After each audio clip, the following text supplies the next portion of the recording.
14-15 বছরেই যদি তোমরা 16 বছরে যদি তোমরা এত নষ্ট হয়ে যাও যে এক ওয়াক্ত নামাজ পড়তে মন চায় না, আহা বাবা, তো বাকি জীবন কেমনে পার করবা?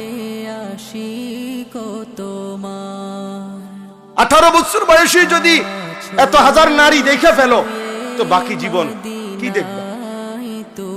বিবাহিত স্ত্রী দেখে তার মজা পাইতা না। সত্য কথা বললাম, খোলামেলা বললাম। বয়স্ক বাবা না থাকলে আরো বলতাম। একদিন চরিত্র নষ্ট করতে করতে প্রয়োজনের মুহূর্তে আর কিছুই মিলবে না। এর দূরে বললাম, বিবেক থাকলে ভাইবে।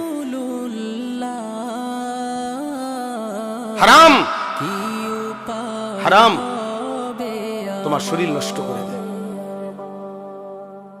আল্লাহ তাআলা প্রত্যেকের জন্য ভালোবাসার এক প্রিয়তম স্ত্রী আল্লাহ তাআলা রেখেছেন। আল্লাহ তাআলা রেখেছেন হালাল স্ত্রীর পবিত্র চাহনি, তার মধ্যে বরকত আছে, ভালোবাসা আছে, তার ভিতরে ইবাদত আছে।